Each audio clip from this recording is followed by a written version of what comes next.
Leadership is constantly renewing itself. It's something that I think boomers have a lot to offer. You gain something we call wisdom. And that's something that we can impart to those coming up. I believe in myself and others believe in me, all right? So it's competence, credibility, and then confidence, those three things. And confidence is that thing that, where does that come from? Having done it. More and more for boomers interviewing, be it a startup or a new venture, is you're probably going to be interviewed by people a lot younger than yourself. It gets down to the purpose. What is it you want to achieve? What are you offering for people? And why should they be excited about it? Working with people younger than yourself, especially if you're going to be managed by someone younger than yourself, the first thing to do is get off your high horse. John Baldoni is an internationally recognized executive coach, leadership educator, and keynote speaker. He's written over a dozen books and over 600 leadership columns in prestigious media outlets such as Forbes, Harvard Business Review, and CBS. John is going to share with you how one of the mega attributes that many baby boomers have is leadership, and what a difference that can make to an employer or startup. So leadership would seem to be, for the baby boomer, the person over 50 or approaching 50, and certainly later in life, as being a tremendous asset, and maybe one people don't fully realize they have, whether it be looking for a job or starting a business or getting into a startup. Well, what's your perspective on what a boomer can bring to the table in that regard?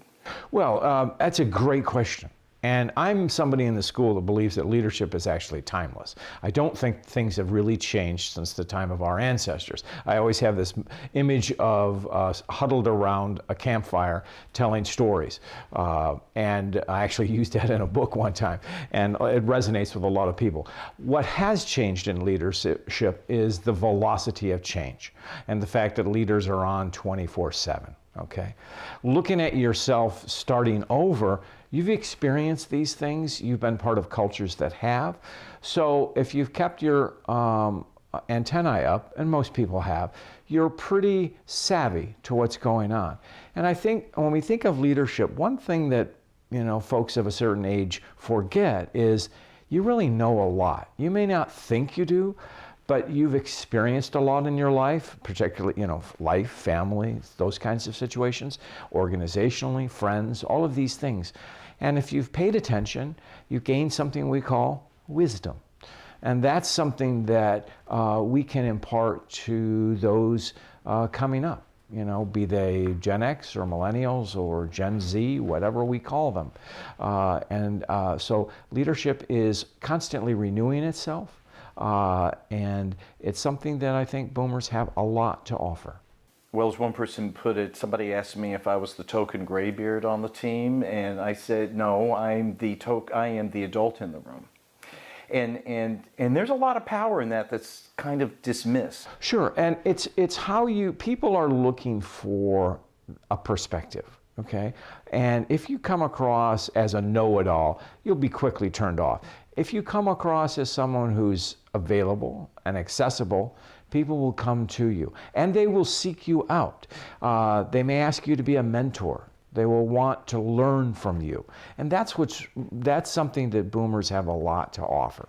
Well, I think it's actually really good right here to talk about, what is leadership? Because I assume a lot of bad assumptions are out there as to what it is. So how would you define it, and then give me the different types of leadership? Well, I think there are something like 40,000 different definitions of leadership. Really? Yeah, no kidding. And I know I've probably contributed half a dozen. Okay. And so probably my definition has certainly changed over time. But leadership inherently is about movement, moving from one place to another. It could be physical or it could be metaphorical. Leaders are those who are guiding us on that journey, pointing direction, and bringing us forward together. Bottom line, leaders do what no one else can do because they're the one in charge. Now, what that means is that leaders don't do it all. Successful organizations are those who push leadership down to the the lowest ranks. Our military is a good example of this. Making decisions within the purview of what you can make decisions for. But leaders make those hard core decisions that only someone in that position can make. And they make mostly hard decisions, tough decisions. It's less about ethics, it's about two bad choices very often. Closing a plant or firing somebody, those kinds of things. When the sun is shining, anybody can be a leader. It's when times are tough that you need someone who's a good leader. But I like to think of leadership, this phrase I use a lot, leadership is not about you, and leadership is all about you. It's the yin and the yang. Now what I mean by that is, leadership's not about you because leaders are there to bring out the best in other people. They create the conditions for people and the organization to succeed, all right? So they're in charge in that regard. Who's responsible for creating those conditions? It's the leader. So it does come back to you. So it's that yin and yang. Sometimes it's about you, but most of the time it's not. And leaders are responsible and accountable for everything that happens in an organization, and certainly in your own life. Now, things happen unintended, of course, but it's taking responsibility, taking ownership for it. And it's ownership of the problem, but finding solutions for that, not pointing blame, finding out what went wrong, and then how do we ameliorate this? How do we make amends? How do we apologize? All of these kinds of things. That's what leaders do. And a lot of times it's interpreted as command and control. The leadership is being a boss. Yeah, and it's interesting. I'm glad you mentioned that, because boomers came of age when we essentially were command and control. And where do we get that command and control? Well, originally the Catholic Church, because that was the largest that was the largest organizational entity in Western Europe.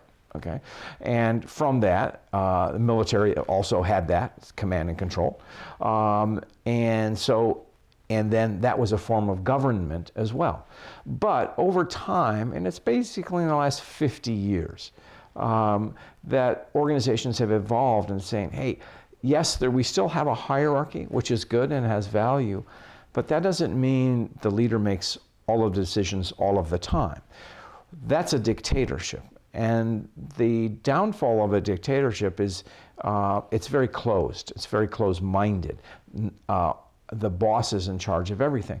And some bosses actually act like dictators, both behaviorally wise, but also they have the mistaken impression that they must make all the decisions. Those who do lead a very lonely life. They live inside their own head. They also work extraordinarily long hours, which is stupid. Because that leads to burnout. And if you don't know you're burning out, then you're really in trouble. And that's why the different kinds of leadership, whatever, use it the word consensual, getting people on board, persuading them. And that's where something called purpose comes in, the why of what we do. Rallying people around purpose is far more effective than rallying them around an individual. And when you have purpose, we call it successfully, it's shared purpose. It's your purpose and mine, and we're all working for a collective good, a collective aim to be something greater than ourselves. That's the operative dynamic of a successful basketball team, and it's the operative dynamic of a large, successful organization. And leaders fit a role in there is to enable others to achieve. Again, it's not about you, it's about those you lead. But there's a balance. Now, you mentioned something interesting, and this is hard leadership, putting your fist down. There is a role for that. Leaders must make those hard decisions. They must hold fast, and these are the tough times.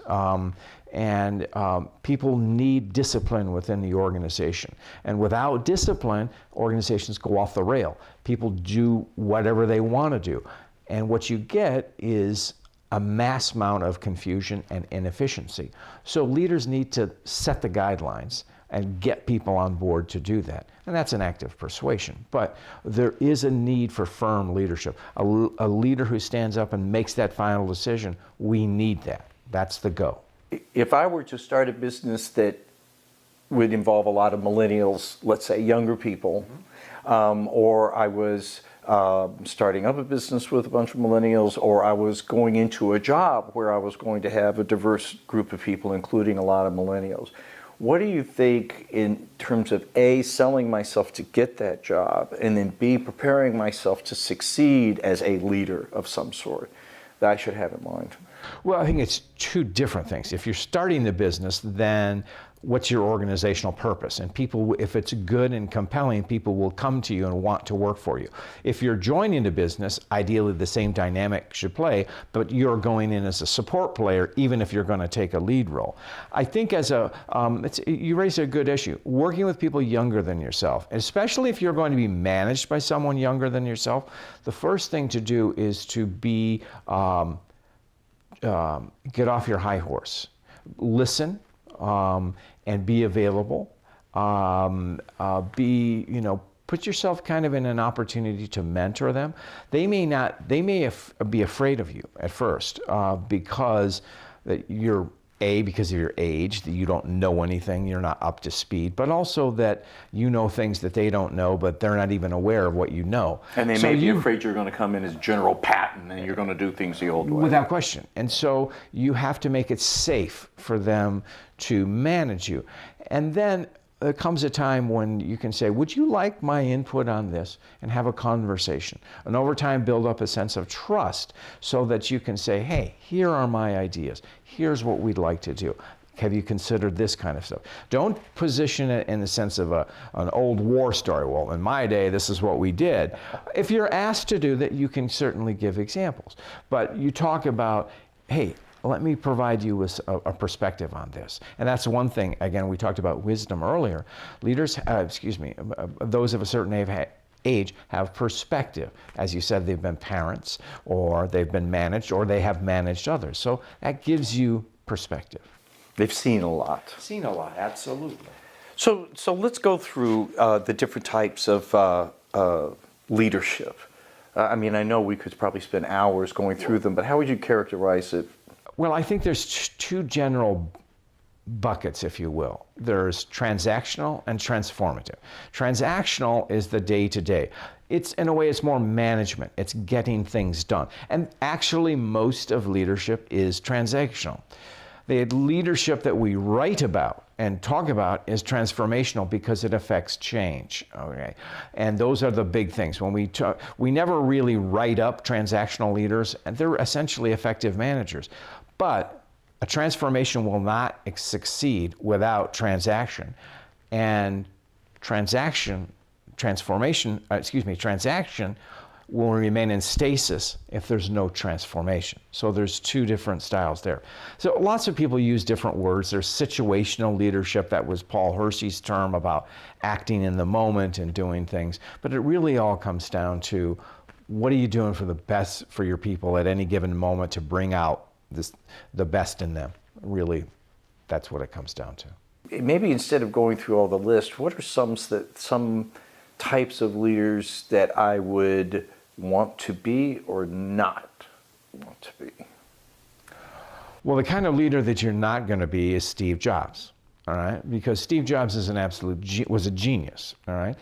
He's once in a generation type of person. The person who's much more, nor you're going to be a Bill Gates. These are one-of-a-kind type people, great leaders, or a Jeff Bezos. The kind of leader you can aspire to might be someone who is successful or who's run a large corporation, okay, and done it well. I've worked with many of folks like this, and they're the kind of person. A classic example comes to mind is Alan Mulally. All right, Alan Mulally took over Ford Motor Company when it was in very dire straits. Coming from Boeing. So a similar but different industry. Right, and Alan's great gift was that he mined the talent that was already there. Okay, Carlos Ghosn has done that, first with Nissan and now Renault and things like that. Good leaders are those that look into their organization, look at the good people, surface them, and allow them to do good things. And beauty of Alan was always the team, the team, the team. That can be a cliche, but he actually preached it. He actually believed in it and practiced it and insisted that other people do that, because leadership's not a one-man show. It's a team effort. And being part of a team is that it's more collaborative spirit. And yes, there's a team leader, but we're all in this together. And as part of a team, what good leaders do, and Alan was classic of this, is getting team members to help one another, working cross-functionally and helping and being contributing. This is especially true in a small enterprise. If you're going to be started, how can we help one another succeed? It's out of my job. First, in a large organization, in a small organization, job titles are meaningless. But how can we be collaborative? How can we work together? Those are the things that good leaders do, bringing out the best in people. So let's look at the two scenarios of our primary viewers, if you will. I'm over 50, or I'm 60, or I'm 70, or whatever. Okay, let's start with, I'm looking for a job. How do I sell myself to that recruiter who might be looking at me with a bit of an ageist disposition? How do I sell myself, but also how do I prepare myself to really showcase the value of leadership that I can bring? Well, I think it comes down to two things. One is influence, and two is confidence.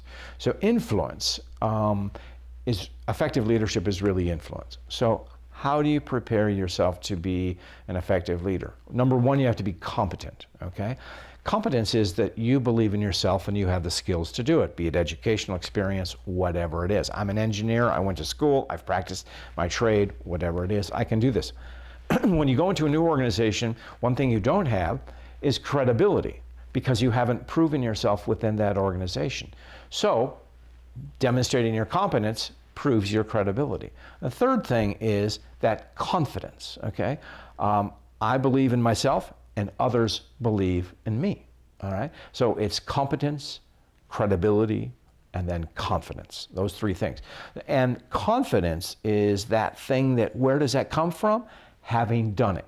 So I worked with a lot of people transitioning from the military, and they're going into the corporate world or a different world.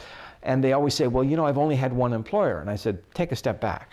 You've had one employer, ultimately Uncle Sam, or whatever your command structure is, but you've done many, many different roles, and you've been promoted through the ranks. Why? Because you were competent and credible, and people had confidence in you, and that should give you the confidence. So look at all the things that you've done, and that's, and when we take a step on competencies, it's not simply what's on the resume. What situations have you handled? You've interviewed people, you've hired people, you've fired people, you've counseled people, all of these things, and they're all people issues. So I'd emphasize that. I would also leverage my specific expertise in whatever discipline it is, be it accounting, logistics, purchasing, whatever it is, if that's relevant to your new position.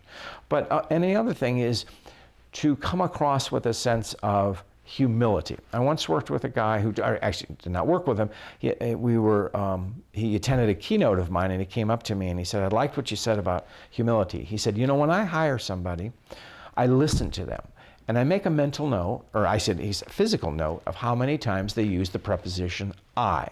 If they use it to multiple times, that's probably not a person that's going to fit into my organization. If they use the pronoun we a lot, then I know this person is more collaborative.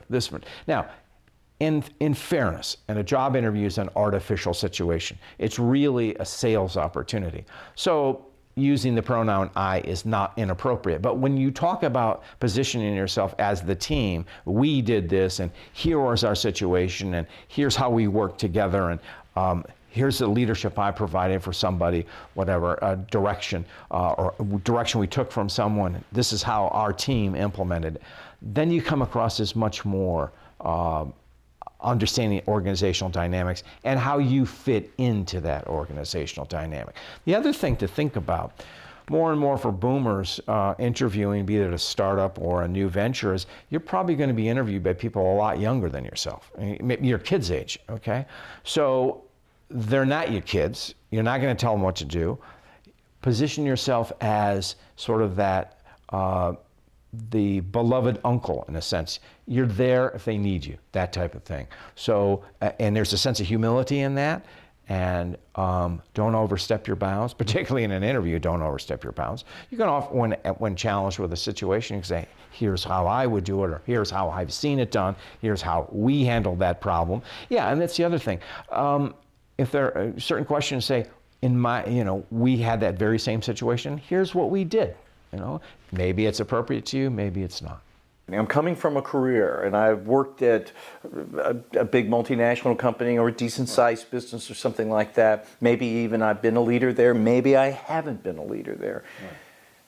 It's got to be a different, forgive the term, paradigm, but it's got to be a different mindset in terms of the leadership skills I have to bring to my startup, ranging from don't overdo it like you're the dictator to style, right? Right, and I think it comes to what are you trying to do, what's the exciting proposition, why would somebody want to work for you?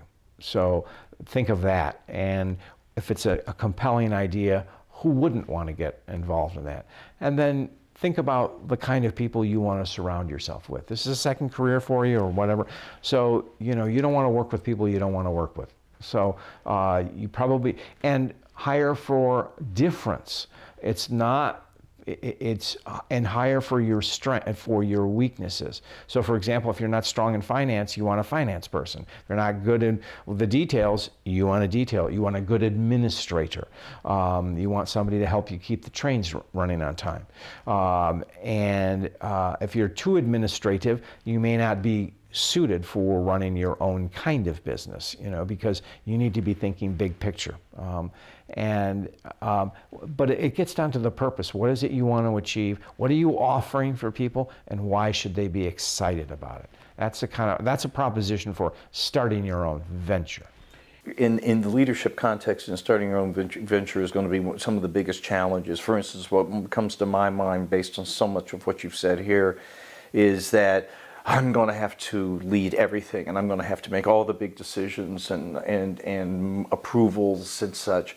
What do you think will be the biggest challenge or thing I should be sensitive to? Well, it's interesting because the skills of building a business are different than the skills of running a business. When you're building the business, you are a jack of all trades. When you are running the business, if you're acting like the jack of all trades, you're going to stomp on other people's ground. One entrepreneur that gave me some really good advice a long time ago, he said the first thing he did, he had set up several businesses. First thing he did was hire, when feasible, hired a COO, somebody who could handle all the details, make all those so that he could be the outside person, working with customers, working with distribution networks, whatever the business was. So he was the outside person. That was his gift. He was a good salesperson, and he was a good visionary. He was not a process person. He needed a process person. He needed a procedures person. He needed a detail person. Could he do those things? Yes, but not really well, and that was not his strength. So he quickly understood, I'm not the guy to be running my business. I'm the guy to create the business. That's what Bill Gates did. Bill Gates is a visionary. He hired Steve Ballmer to be the COO. Steve ran the business. Bill was the ideas man. And the same thing with Steve Jobs. Steve Jobs never wrote a line of code, but he had Steve Wozniak to handle that. So what would be, if we're passing on the street, and I mentioned I'm starting up a business, and maybe I've had a bit of a leadership role in my more typical corporate career, what would be the number one piece of advice you'd give me? Understand you don't have a hierarchy. So that what you do is you win people over, which is what you should be doing anyway, through persuasion, through your influence, through your example. So leadership in an organization is the same as leadership in a small enterprise, but it all comes down to example. Are you holding yourself accountable? Are you there for your people? Are you providing them an avenue of growth? And why do they want to work for you? And why do they want to work for that company? Excellent. John, outstanding insight. Thank you so much. Thank you. ProBoomer has a lot more information, inspiration, motivation, and realization to help you launch yourself. Be sure to subscribe to this YouTube channel and go to ProBoomer.com.